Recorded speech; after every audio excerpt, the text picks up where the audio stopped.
Good evening everyone. Now we started with life processes chapter, biology का chapter आपका start किया था हमने class 10th का, and this chapter is a very huge chapter. तो हमने ना इसको कुछ parts में divide कर दिया. We have started with the first part which is nutrition. तो कल की class में हमने कुछ definitions याद करी थी, 3 definitions याद करके गए थे कल आप class से. So the first one, the name itself, the name of the chapter. क्या chapter का नाम है? Life processes. इसकी definition पढ़ी थी हमने. Definition क्या कहती है? That these are the basic functions performed by any living organism to sustain their life on earth. मतलब हम यहाँ पे आए हैं, हम जिंदा हैं, तो हमें जिंदा रहने के लिए कुछ बेसिक फंक्शंस परफॉर्म करने पड़ते हैं. ये सारे बेसिक फंक्शंस क्या कहलाते हैं? Life processes. तो हमारी लाइफ को मेंटेन करने के लिए we require some specific functions which are life processes. उससे पहले मैंने आपको एक 1 मार्क का क्वेश्चन पढ़ाया था. The criteria to find whether a organism is living or not. कोई चीज जिंदा है, कोई इंसान जिंदा है, कोई ऑर्गेनिज्म जिंदा है या मर गया, निकल लिए, उसका क्या तरीका है, कैसे जानते हैं हम लोग? Respiration, okay, one of the thing. Movement and growth, ये 2 तरीके होते हैं. एनिमल्स में मूवमेंट बहुत फ्रीक्वेंट दिखता है. ठीक है, हम मूव कर रहे हैं अपने हैंड्स, हम चल रहे हैं, हम बोल रहे हैं तो हमारा माउथ हिल रहा है, हमारे लिप्स मूव कर रहे हैं, सो आपको मूवमेंट दिख रहा है. ठीक है, आप सो रहे हो तो आप इनहेल एक्सेल कर रहे हो तो आपका चेस्ट अप डाउन मूव कर रहा है, so that is a movement. In case of animals बहुत प्रोमिनेंट मूवमेंट होता है. बट अगर हम प्लांट्स की बात करते हैं तो प्लांट्स में मूवमेंट देखने को नहीं मिलता है, बहुत आसानी से नहीं. हाँ, सनफ्लावर का दिख गया, टच मी नॉट का दिख गया थोड़ा बहुत मूवमेंट, बट बहुत ज्यादा मूव करते हुए नहीं दिखते. कि ऐसा नहीं होता है कि प्लांट चल के जा रहा है ना, पैदल पैदल जा रहा है, अपना खाना लेके आ रहा है, नहीं, पानी लेके आ रहा है, तुम पानी देना भूल गए, वो खुद लेने चला गया, नल चालू करिए और पानी चालू. ठीक है, ऐसा नहीं होता है. सो प्लांट्स के केस में आप कैसे जानते हो कि वेदर इट इज लिविंग और dead? By seeing whether it is growing और not. Day to day life में डे टू डे बेसिस पे क्या वो ग्रो कर रहा है क्या? So movement and growth are the 2 criteria to find out whether an organism is living और नॉट. ये बहुत फ्रीक्वेंटली आस्क्ड क्वेश्चन है. Name any 2 criteria which will help you to find whether an organism is living or dead. So it is movement and growth. ठीक है, अब कोई organism living है, हमने मालूम कर लिया, मूव कर रहा है, ग्रो कर रहा है, तो मतलब लिविंग है. सो लिविंग रहने के लिए उसको कुछ एक्शंस परफॉर्म करने पड़ते हैं. ये एक्शंस क्या कहलाते हैं? दीज आर लाइफ प्रोसेसेस और दी बेसिक फंक्शंस, जिसके अंदर खाना खाना हो गया, सांस लेना हो गया, देखो फूड न्यूट्रिशन, फूड या न्यूट्रिशन लेना हो गया, रेस्पायर करना मतलब ब्रीथ करना हो गया, देन मूवमेंट शो करते हैं हम ग्रोथ शो करते हैं, हमारी बॉडी में ट्रांसपोर्ट हो रहा है. आपने खाना खाया वो तो पेट तक ही गया, अब खाना तो दिमाग को भी चाहिए, पैरों को भी चाहिए, हाथों को भी चाहिए, सबको चाहिए. सो ये ट्रांसपोर्ट हुआ जाता है, ट्रांसपोर्ट किया जाता है आपकी बॉडी में पेट से अलग अलग सेक्शंस ऑफ द बॉडी या अलग अलग पार्ट्स ऑफ द बॉडी में. सिमिलरली सांस लेते हो तो ऑक्सीजन तो सिर्फ लंग्स तक ही जाती है, पर हमें ऑक्सीजन पूरे शरीर में चाहिए, तो शरीर में पूरे शरीर में ऑक्सीजन का ट्रांसपोर्टेशन होता है. ठीक है, सो ट्रांसपोर्टेशन इज एसेंशियल, एक जगह से दूसरी जगह चीजों को पहुंचाना, राइट. देन एक्सक्रीशन, अब आपकी बॉडी में बहुत सारे एक्टिविटीज होते रहते हैं, बहुत सारे केमिकल प्रोसेसेस होते हैं, सो उनमें बहुत सारा वेस्ट भी जनरेट होता है, तो हम उस वेस्ट को बॉडी में नहीं रख सकते, सो हमें उसको time to time excrete out करना पड़ता है. So excretion is another very important process. फिर control and coordination. Control and coordination मतलब आप रिस्पॉन्ड कर रहे हो किसी चेंज को. मैं आपको चूटी भर रही हूँ, आप हाथ ही नहीं हटा रहे हो, तो आपको क्या बोलते हैं? ए पागल है क्या तू, बिल्कुल ही ऐसे बैठे ही है, तेरे को होश है नहीं है, ऐसे बोलते हो ना, तेरे को होश है या नहीं है, मैं तेरे को चूटी भरे जा रही हूँ, कोई मूवमेंट ही नहीं है, कोई आपको सुई चुभाए जा रहा है, आप हाथ ही नहीं मूव कर रहे, वो सोच रही मैं इसकी सुई चुभा दूं. ठीक है, सो सुई चुभा रही, कोई फर्क ही नहीं पड़ रहा, अरे तेरे को होश है या नहीं है, तो जिंदा है क्या है, सो आप ऐसे बोलते हो. So this is what you have to respond to the changes. इसने इसकी चूटी करके देख भी लिया, इसने हाथ मूव किया है, हाथ हिला रही बेचारी, उसको चूटी भर दी इसने.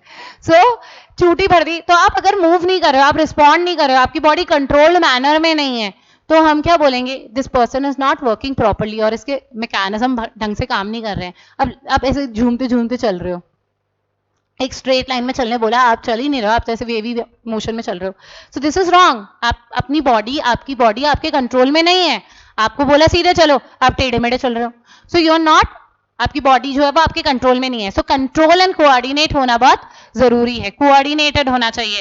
And lastly reproduction. रिप्रोडक्शन एक ऑर्गेनिज्म की बात करें तो जरूरी नहीं है, कोई ऑर्गेनिज्म मना कर दे मैं रिप्रोड्यूस नहीं करना चाहता, मत कर, कोई बात नहीं, पर अगर पूरी की पूरी स्पीशी मना कर दे तो क्या होगा, एक्सटेंशन हो सकता है. सो इसीलिए reproduction as a species as a whole के लिए इंपॉर्टेंट प्रोसेस होती है. Right, we started with the first process. अच्छा, जितनी भी ये प्रोसेसेस हैं उन सब के लिए हमको खाने की जरूरत होती है. So food is required for energy purposes. So food हमारी बॉडी के लिए एक फ्यूल है, एक ईंधन है. जैसे गाड़ी चलाने के लिए पेट्रोल चाहिए, वैसे हमारी बॉडी चलाने के लिए हमको फूड चाहिए. So food provides all the necessary energy which is essential for performing the various life processes. So हमें लाइफ प्रोसेसेस समझ आया, हमें क्राइटेरिया फॉर लिविंग समझ आया, ठीक है, हमें वेरियस लाइफ प्रोसेसेस समझ आई, एग्जांपल्स ऑफ लाइफ प्रोसेसेस, ठीक है, nutrition, respiration, transportation, excretion, movement, growth, these are all various life processes. Then हमने ये देखा कि हमको एनर्जी कहाँ से मिलती है, from food. Now we started, क्योंकि एनर्जी चाहिए फूड से मिलती है, तो पहले फूड वाली प्रोसेस ही स्टार्ट करते हैं. तो सबसे पहली प्रोसेस है न्यूट्रिशन. न्यूट्रिशन प्रोसेस क्या कहती है, न्यूट्रिशन इज बेसिकली खाना खाना बस, और वजन बढ़ाना नहीं, खाना खाना और उस खाने को यूज करना. ऐसे नहीं बस भर लिया पेट में, वो नहीं करना है. खाना खा के उसको यूटिलाइज करना टू गेट एनर्जी. ठीक है, utilization of food to get energy. और एनर्जी क्यों चाहिए, डांस करने के लिए नहीं, पहले बाकी हमारी लाइफ प्रोसेसेस को करने के लिए. ठीक है, फूड आ गया, उसके बाद बाकी भी तो लाइफ प्रोसेस 7-8 गिनाई थी हमने, तो अभी सारी करने के लिए आपको एनर्जी चाहिए, मूवमेंट करने के लिए भी आपको एनर्जी चाहिए. Right, so we require energy for performing the various life processes also. So यहां से न्यूट्रिशन की डेफिनेशन डिफाइन की थी हमने. Nutrition is defined as the, anybody कोई आंसर करना चाहेगा? 2 पार्ट्स में डिफाइन की थी. First part, intake of nutrients. ठीक है, न्यूट्रिशन तो हो ही गया. फिर intake of nutrients and utilization of those nutrients to form energy और टू एक्सट्रैक्ट एनर्जी. अब ये न्यूट्रिएंट्स क्या भला है? सो ये न्यूट्रिएंट्स क्या है, ये न्यूट्रिएंट्स स्पेशल सब्सटेंसेस होते हैं, जैसे कि carbohydrates, fats, proteins, vitamins, minerals, जो हम हमारे वातावरण से ऑब्टेन करते हैं, हमारी सराउंडिंग से ऑब्टेन करते हैं, और हम इसे as a source of energy use करते हैं. ये हमारे लिए एनर्जी सोर्स है. ठीक है, so nutrients are substances which an organism obtains from its surroundings and uses it as a source of energy. ठीक है, 2 पार्ट्स में डिवाइड किया. सिमिलरली न्यूट्रिशन की डेफिनेशन भी ये रही, 2 पार्ट्स में डिवाइडेड. अपटेक और इनटेक ऑफ न्यूट्रिएंट्स. न्यूट्रिएंट्स का इनटेक किया या अपटेक किया, कोई भी एक शब्द यूज कर सकते हैं आप. And utilizing them to get energy. This energy is utilize for performing other metabolic activities या अदर बेसिक फंक्शंस. आई बात समझ में सबको? Everyone, is this clear? चले आगे ना, मूविंग अहेड. अब हम लोग यार, हम लोग को पता चल गया कि भाई न्यूट्रिशन चाहिए, न्यूट्रिएंट्स चाहिए होते हैं, तो अभी न्यूट्रिएंट्स लाए कहां से? नेक्स्ट क्वेश्चन यही आएगा यार, मैम न्यूट्रिएंट्स कहां से लाए हम? सो न्यूट्रिएंट्स हम हमारी सराउंडिंग से ऑब्टेन करते हैं. अब बहुत सारे तरीके हैं सराउंडिंग से ऑब्टेन करने से, कि भाई हम खुद अपना खाना बना रहे हैं, हम सक्षम है, सेल्फ सफिशिएंट है, खाना खुद बनाएंगे. नहीं, कोई बोलता नहीं मेरे को खाना बनाने में बहुत जोर आता है, मैं तो दूसरे से डिपेंडेंट हूँ. कोई बोला मैं स्विगी करूंगा, कोई बोला मैं मम्मी पे डिपेंडेंट हूँ. सब अलग अलग तरीके से खाना ऑब्टेन करते हैं. सो यहां से हम एक और टर्म डिफाइन करते हैं which is mode of nutrition. So mode of nutrition बड़ी इंपॉर्टेंट सी डेफिनेशन है ये. इसे क्या बोलते हैं हम? Mode of nutrition, the method of procurement of food. ये थोड़ा स्टाइलिश शब्द हो गया, प्रोक्यूरमेंट ऑफ फूड, उसे हम बोलते हैं mode of nutrition. Procurement basically क्या शब्द है? Obtaining. The method by which an organism obtains its food is known as its mode of nutrition. So method of obtaining food, थोड़ा स्टाइलिश लिखना है, सामने वाले पे इंप्रेशन छाड़ना है, तो method of procurement of food. Procurement मतलब आपने कहां से उसको गेट किया है. मैं मेरी मम्मी पे डिपेंडेंट हूँ, मेरी मम्मी खाना बनाएंगी तो मैं खाना खाऊंगी. सो मेरे लिए मेथड क्या है? My mother is my source of food. मेरे लिए मैं मेरी मदर से प्रोक्यूर करती हूँ, मेरी मदर से ऑब्टेन करती हूँ. ठीक है, आप हो सकता है आज घर पे अच्छा नहीं बनाया, आपने आज जोमेटो कर लिया, तो आप उस जोमेटो वाले डिलीवरी बॉय से प्रोक्यूर कर रहे हो, ऑब्टेन कर रहे हो, या किसी पर्टिकुलर रेस्टोरेंट से ऑब्टेन कर रहे हो. आपने जाके टेक अवे ले लिया, तो आप उस रेस्टोरेंट से टेक अवे कर रहे हो. ठीक है, आपने प्रोक्यूर किया है.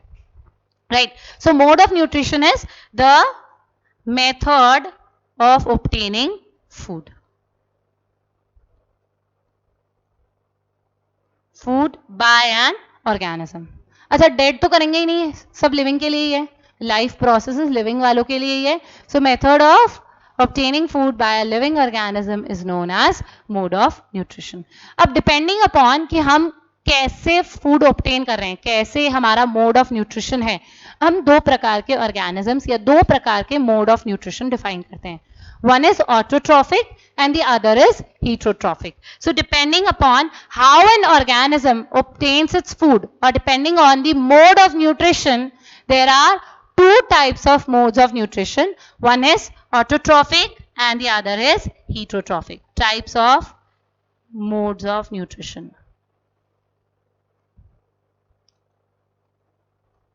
आपने सुन रखा है ये शब्द autotrophic and heterotrophic?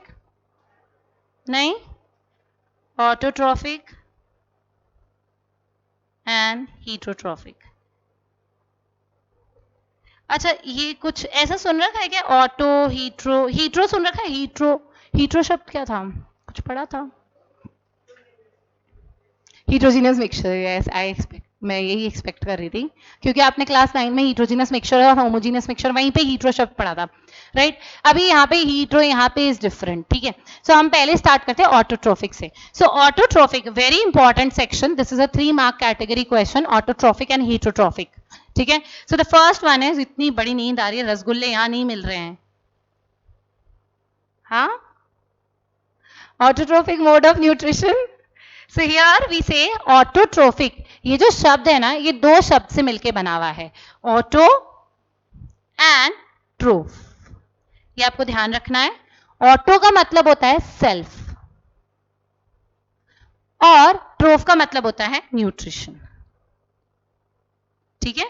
So these are the organisms which are dependent on themselves, खुद पे ही डिपेंडेंट है, मतलब ये अपना खाना खुद ही बनाते हैं। जैसे हमारी मम्मी, हमारे घर में हमारी मम्मी अपना खाना, हमारी मम्मी को तो थोड़ी ना कोई खाना बना के देता है। तो बना के देते हो कभी मम्मी को खाना? कभी बनाया मम्मी के लिए खाना?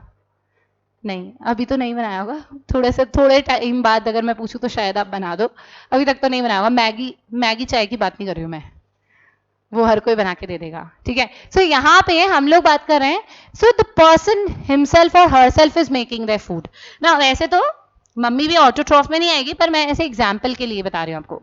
सो auto, these are self nutrition, self मतलब they are dependent on themselves for their nutrition. इस कैटेगरी में आएंगे आपकी green plants. Green plants are autotrophic in their mode of nutrition, क्योंकि ये अपना खाना खुद बनाते हैं। कौन सी प्रोसेस से बनाते हैं पता है? Photosynthesis. Very nice. So the examples of autotrophic और autotrophs is green plants. Then there are some autotrophic bacteria.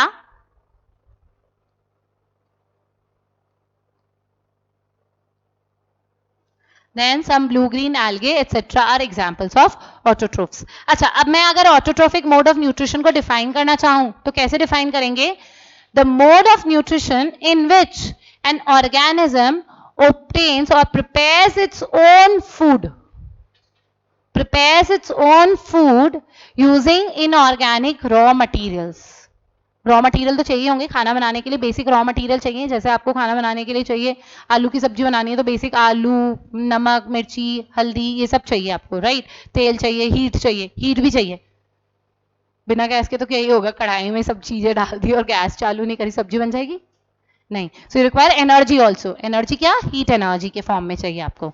So heat energy भी चाहिए। सो वैसे ही ग्रीन प्लांट्स भी इन रॉ मटेरियल्स को यूज करके अपना खाना खुद बनाते हैं और इसीलिए उनको हम क्या बोलते हैं? ऑटोट्रोफ्स।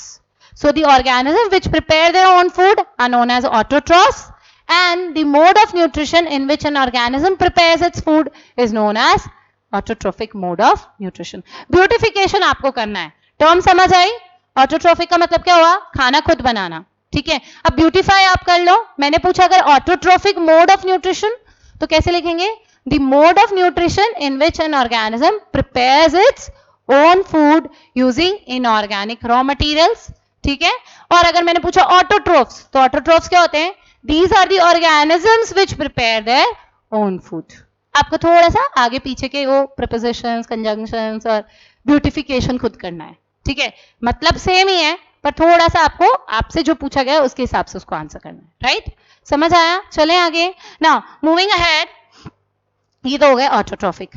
अब बात करते हैं हीटरोट्रॉफिक की। सो हीटरोट्रॉफिक क्या होते हैं? सो ये होते हैं आलसी लोग। हीटोट्रोफिक मोड ऑफ न्यूट्रिशन, ये आलस वाला होता है। भाई खाना खुद नहीं, भाई खाना बना रहे तो होते तो खुद तो ऑटोट्रोफिक में चले जाते ना तुम तो, पर अब आप खाना नहीं बना रहे हो तो ये कौन से organisms? These are the organisms which are lazy, obviously, ठीक है। They do not prepare their own food, या फिर हम कह सकते हैं ये इतने टैलेंटेड ही नहीं है कि खाना खुद बना सकते हैं, ठीक है। So heterotrophic mode of nutrition, in this mode the organism is not able to prepare और the organism does not prepare its own food, instead खाना कहां से ला रहा है? फिर दूसरों पे निर्भर है। So it depends on other organism for their food. आई बात समझ में? जैसे आप हो, आप अपनी मदर पे डिपेंडेंट हो for your food, right? Correct? Yes or no? If here everybody sitting is dependent on their mother for their food. So मम्मा खाना बनाएंगी तो हमको खाना मिल जाएगा, खाना नहीं बनाएंगी तो आज छुट्टी है। छुट्टी तो क्या है फिर? वही है, जोमेटो स्विगी है, पर खाना मम्मी तो नहीं बना रही है, ठीक है। आपको ही जुगाड़ करना पड़ेगा खुद ही। तो आज मम्मी घर पे नहीं है तो खाना जुगाड़ खुद ही करना है। So that is different. But you are dependent on your mother. So same जैसे हीटरोट्रोफिक, ऑटोट्रोफिक दो वर्ड से बना हुआ है, वैसे ये भी दो वर्ड से बना हुआ है, हीट्रो प्लस ट्रोफ। हीट्रो का मतलब होता है अदर एंड ट्रोफ का मतलब होता है nutrition. So these are the organisms which depend on other organisms for their nutrition or for their food. This is known as heterotrophs. ठीक है, उन ऑर्गेनिजम्स को हम हीटोट्रोफ्स बोलते हैं। और हीटोट्रोफिक मोड ऑफ न्यूट्रिशन कैसे डिफाइन करेंगे? The mode of nutrition in which the organism does not prepare its food but depend on other organism for its food. Such organisms are known as heterotrophs, and this mode of nutrition is known as heterotrophic mode of nutrition. आई बात समझ में सबको? Everyone, is this clear? Autotrophic का मतलब समझ आया? Examples of autotrophs? Best example is green plants, ठीक है। Then some autotrophic bacteria, कुछ bacteria भी होते हैं जो भी ये prepare करते हैं, ठीक है। Then in case of heterotrophs, what are the examples? Animals, very nice. Human beings, fungi, fungus, some bacteria, some of the bacteria. कीड़े, worms, कीड़े, ठीक है। So here examples में हो गए आपके animals, humans, ठीक है, fungus और fungi, ठीक है, etc. Okay, so these are good examples of heterotrophic mode of nutrition. यहाँ पे आपको ध्यान रखना है जब आप डिफाइन करें और देखें तो आप देखिएगा कि कितने मार्क्स का है। जैसे 1 मार्क का है तो आप लिख सकते हैं heterotrophic mode of nutrition which the organism depend on others. अब मान लो वो थोड़ा इलैबोरेटली लिखने बोला आपको, 2 मार्क का हो गया, तो आप क्या करें? दे do not prepare their own food, instead they depend on others for their food. तो थोड़ा सा ब्यूटीफाई अपने हिसाब से करेंगे अकॉर्डिंग टू द वेटेज, ठीक है। यहाँ पे आप देखोगे बहुत सारे क्वेश्चन 1 मार्क में भी हो सकते हैं और 3 मार्क में भी हो सकते हैं। तो 3 मार्क में लिख रहे हैं तो थोड़ा सा डिटेल्ड वे में लिखेंगे, 1 मार्क में लिख रहे हैं तो direct to the point answer करेंगे, ठीक है क्या? चलें आगे। Now moving ahead, we'll move to the next part. Now इसी के अंदर हीटोट्रोफिक मोड ऑफ न्यूट्रिशन में ही आगे चलते हैं हम लोग। सो ऑटोट्रोफिक में तो कोई और स्कोप बचा ही नहीं, खाना खुद बनाना है, अब इसमें क्या सोचना, और क्या वैरायटी लाओगे? बनाना खुद को ही, आप हाथों से बनाओ, चेक, इसमें तो वैरायटी ला नहीं सकते। सो वैरायटी किस में आती है? हीटोट्रोफिक में। सो अब मैं दूसरों पे निर्भर करती हूँ अपने खाने के लिए, तो अब आती है वेरिएशंस कि मैं दूसरे पे कैसे निर्भर करती हूँ खाने के लिए। मैं उस पर कैसे निर्भर करती हूँ? क्या वो मुझे बना के दे रहा है? क्या मुझे उसको ऑब्टेन करने के लिए उस ऑर्गेनिज्म के मरने का वेट करना पड़ेगा? क्या मैं कुछ dead and decaying organic matter पे ही फीड कर सकती हूँ? तो ये चीज हम लोग इसमें देखेंगे, the types of heterotrophic mode of nutrition. Now say for example, I will give you an example here. मैं इसको एक एग्जांपल से समझाती हूँ। लेट अस अंडरस्टैंड कि मैं वैसे तो मेरी मम्मी पे डिपेंडेंट हूँ खाने पे, तो मैं एक हीटरोट्रोफ हूँ, ठीक है। पर अब क्या मम्मी कहीं बाहर चली गई है, कोई काम आ गया, कुछ अर्जेंट काम आ गया एंड मम्मी बाहर गई है 1 दिन के लिए। तो अभी एक सुबह का तो खाना बना के चली गई मम्मी, शाम के खाने का मुझे खुद ही मैनेज करना है, ठीक है। तो अब पहला तरीका क्या होता है कि यार घर पे जो भी पड़ा है, जैसे सुबह का बच गया खाना, मैंने सुबह मम्मी 3 रोटी बना के गई थी, मैंने 2 ही रोटी खाई, तो 1 रोटी मैंने सुबह की खा ली और कुछ मम्मी ने पहले से ना मठरी बिस्किट नमकीन ये सब रख रखा था, तो मैंने उसी से अपना काम चला लिया। एक तरीका तो ये हुआ। होता भी है, ऐसा करते भी हम कितनी बार कि मम्मी नहीं है, कौन तो बनाए, कौन कहीं जाए, कुछ नहीं करना, अपन तो यही खा लेते हैं, जो है वही खा लेते हैं, वैसे टाइप में करते ही हम कितनी बार। ठीक है, नेक्स्ट दूसरा तरीका है कि यार मैंने ना मेरे फ्रेंड को फोन कर दिया, ए मेरी मम्मी घर पे नहीं है, मैं तेरे घर आ रहा हूँ खाना खाने। उसने बुलाया नहीं था, तुम ही पहुंच गए कि आज मेरी मम्मी घर पे नहीं है और मैं तेरे घर आ रहा हूँ या तेरे घर आ रही हूँ। ठीक है, ये तरीका है। और तीसरा तरीका क्या है, जो आजकल आप लोग करते ही हो, जोमेटो और स्विगी सबको करना आता ही है, जाओगे ऐप खोलोगे, रेस्टोरेंट सेलेक्ट करोगे, या मन में पहले से डिसाइडेड था कि ओ मम्मी कहीं जाएगी पक्का ये खाऊंगी, तो वो डिसाइडेड था, रेस्टोरेंट खोला, डिश सेलेक्ट करी, पेमेंट किया और अब वेट कर रहे हो जोमेटो वाले का। ठीक है, एक तरीका ये होता है। सो 3 तरीके से आपने खाना ऑब्टेन किया, मम्मी नहीं है उस एब्सेंस में। ठीक है, so since I am dependent on my mother, तो मैं इन 3 मेथड से मेरा फूड प्रोक्योर कर सकती हूँ, या these are the 3 types of heterotrophic mode of nutrition. So हम अब 3 टाइप्स ऑफ हीटरोट्रोफिक मोड पे चलते हैं। Types of heterotrophic mode of nutrition.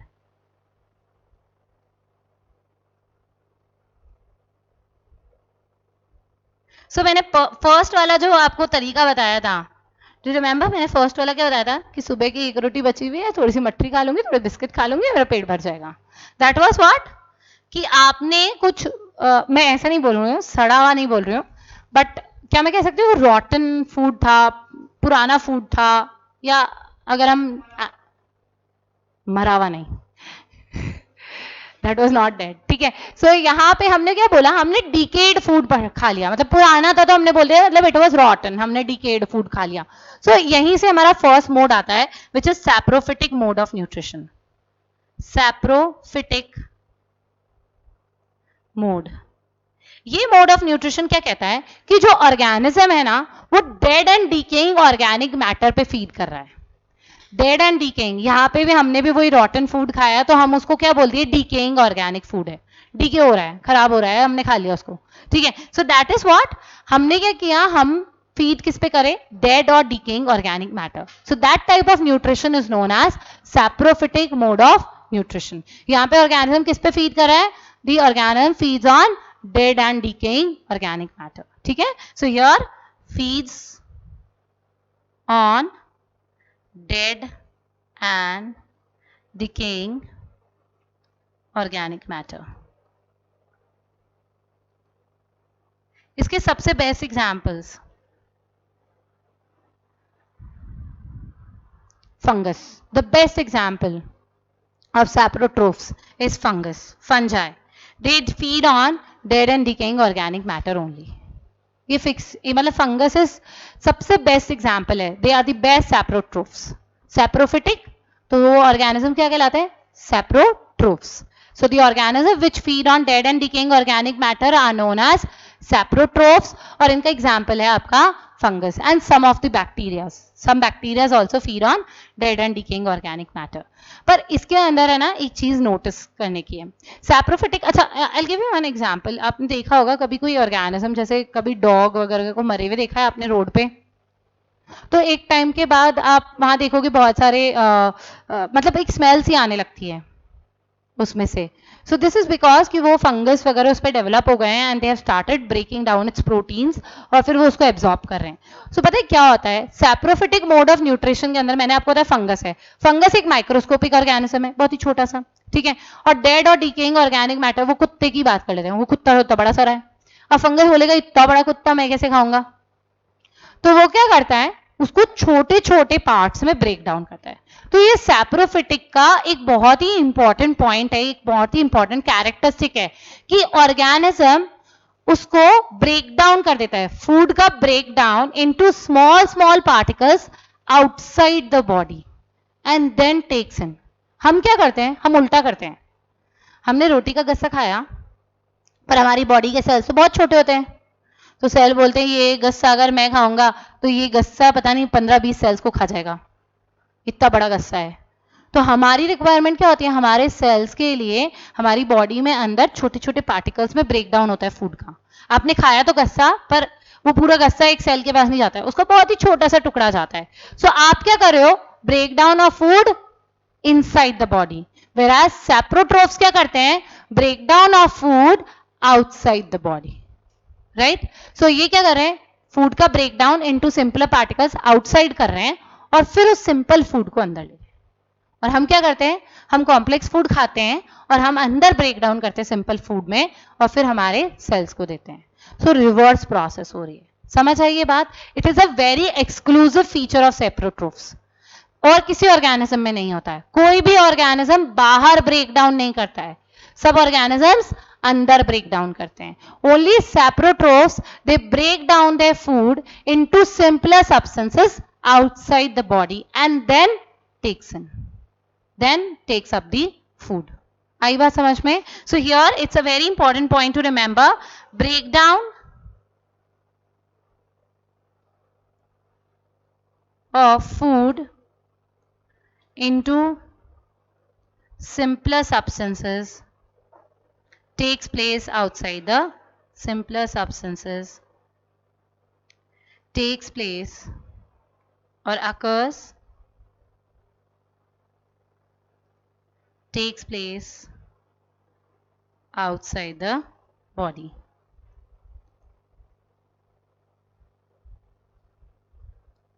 ये बहुत ही इंपॉर्टेंट कैरेक्टरिस्टिक है, ये सबसे इंपॉर्टेंट पार्ट है. कोई भी आपसे पूछे ना, organism which break down the food into simpler substances outside the body, one word question. सो कौन से ऑर्गेनिजम्स हो गए ये, सेप्रोट्रोफ्स.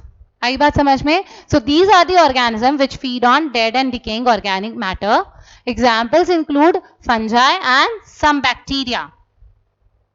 Some bacteria also come under the category of saprotrophs. इनका exclusive feature क्या है, that they break down the food into simpler substances outside the body. ठीक है, ऐसे अब उससे कोरिलेट कर सकते हैं कि आपने सुबह की बची हुई रोटी और थोड़ी सी मट्ठी नमकीन जो घर पे ऑलरेडी पड़ा था वो खा लिया, पेट भर गया. ये उससे कोरिलेट कर लीजिए, आपको याद रहेगा. ठीक है. नेक्स्ट मैंने क्या बताया था, आपने अपने फ्रेंड को फोन किया, मेरी मम्मी आज घर पे नहीं है, मैं तेरे घर खाना खाने आ रहा हूँ. ठीक है.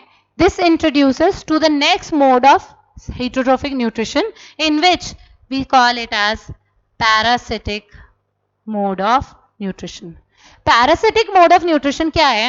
Parasitic mode of nutrition को मैं पता है हिंदी से याद कराती हूँ, बिन बुलाए मेहमान. आपकी दोस्त ने आपको बुलाया नहीं था घर पे, आप पहुंच गए, वो क्या कहलाता है, बिन बुलाए मेहमान. आपने पास वाले आंटी को कह दिया, आंटी आज मम्मी घर पे नहीं है, प्लीज मेरा खाना बना देना, या मैं वहीं आऊंगी खाना खाने. दैट इज व्हाट, बिन बुलाए मेहमान. Aunty was not prepared to call you, but you call yourself, self invite. So these are known as बिन बुलाए मेहमान. सो यहाँ पे पैरासिटिक मोड ऑफ न्यूट्रिशन आप बिन बुलाए मेहमान की तरह सोचिएगा. यहाँ पे क्या होता है, एक ऑर्गेनिज्म दूसरे लिविंग ऑर्गेनिज्म पे फीड कर रहा है. Organism is feeding on another living organism, ठीक है, without giving any benefit to it. मतलब मैं मेरे दोस्त के घर गई, खाना खाया और आ गई, कुछ नहीं दे के आई. नहीं तो क्या होता है, जो बुलाए हुए मेहमान होते हैं वो तो फिर कुछ लेके भी जाते हैं, मिठाई विठाई लेके आ गए, खाना खाया तो मिठाई लेके चले गए, वैसा कुछ होता है. ये कुछ नहीं करते हैं, ये सामने वाले को कोई बेनिफिट नहीं देते, उससे बस खाना लिया और निकल लिए. So these are the organism which feed on another living organism. और वो जो लिविंग ऑर्गेनिज्म जिस पे वो फीड कर रहे हैं या जिसके घर आप बिना बुलाए पहुंच गए, वो क्या कहलाते हैं, होस्ट. पार्टी का होस्ट कहलाता है ना. तो आपकी तो पार्टी हो रही है, वो आपका होस्ट है. सो ये वाले ऑर्गेनिज्म भी ऐसे ही सोचते हैं, बोले मैं तो पार्टी करने जा रहा हूँ, तू जाने, तेरा काम जाने, तो तू तो मेरे लिए होस्ट हो गया. ठीक है. So these are the organisms which feed on another living organism known as host. They give no benefit to the host, instead they harm the host. वो उसको नुकसान ही पहुंचाते हैं. ठीक है. आप जैसे बिन बुलाए अपने फ्रेंड के घर पहुंच गए, मम्मी ने 5 ही रोटी बनाई थी, उसकी मम्मी ने 5 ही रोटी बनाई थी, 3 तो आप खा गए, आपके फ्रेंड की कम पड़ गई. ठीक है. सो ये क्या हो गया, आपने उसको हार्म ही पहुंचाया, उसकी तो भूख रह गई और आप पेट भर के आ गए. Right. So these are parasites. ठीक है क्या. So parasitic mode of nutrition क्या होता है, in which the organism obtains food from another living organism known as host. ये बहुत इंपॉर्टेंट है, ठीक है। यहाँ पे आपको ध्यान रखना है, एक तो ये होस्ट कीवर्ड है इस डेफिनेशन में, होस्ट नहीं मिस होना चाहिए, और अनदर लिविंग ऑर्गेनिज्म नहीं मिस होना चाहिए। ये इसके कीवर्ड्स हो गए। मतलब आपको जब डेफिनेशन लिखनी है तो आपको कीवर्ड्स लिखने हैं यार। ब्यूटिफिकेशन सब अलग अलग स्टाइल से करेंगे, आगे पीछे का जोड़ तोड़ सब अलग अलग रखेंगे, बट ये बेसिक कीवर्ड्स आपका एग्जामिनर हमेशा सर्च करेगा। So these are the keywords which should be in your definition.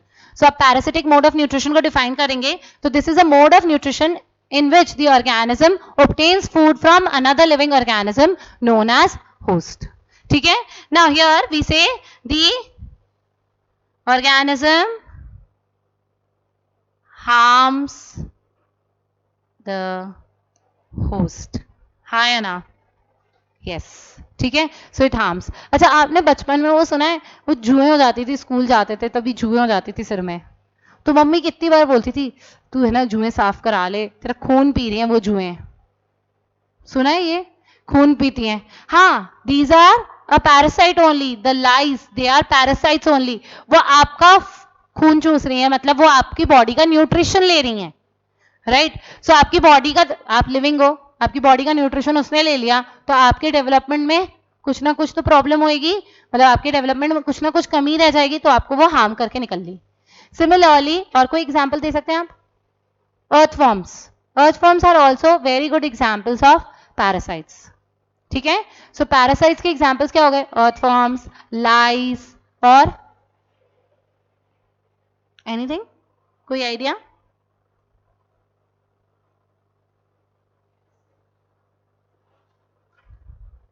एक इकलौता प्लांट होता है, ये तो सब एनिमल्स हो गए, ठीक है, अलग अलग वर्म्स वगैरह ये सब एग्जाम्पल्स हो गए आपके इसके, ठीक है।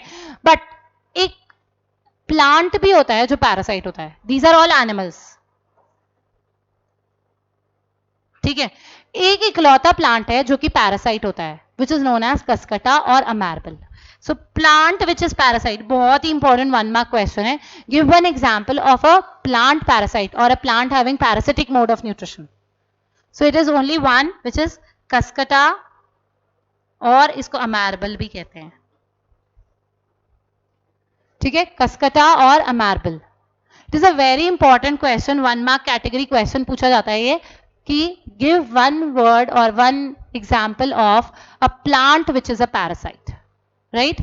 सो आज हमने 2 मोड्स देखे, ये सैप्रोफिटिक एंड पैरासिटिक। पैरासिटिक कैसे याद रखेंगे?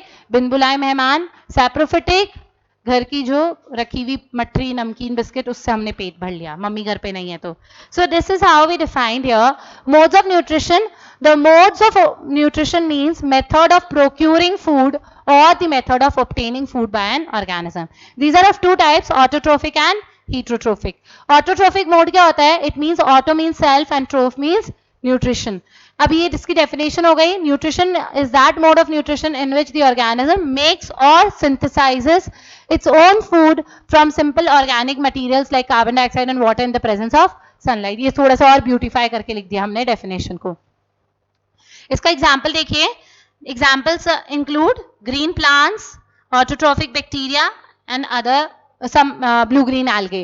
Similarly, heterotrophic, heteros means other and troph means nutrition. Heterotrophic is that mode of nutrition in which an organism cannot make its own food from simple inorganic materials and depends on other organism for their food. So these are of 3 types. अच्छा, इसमें examples हो गए bacteria, fungi are heterotrophic mode of nutrition, animals etc.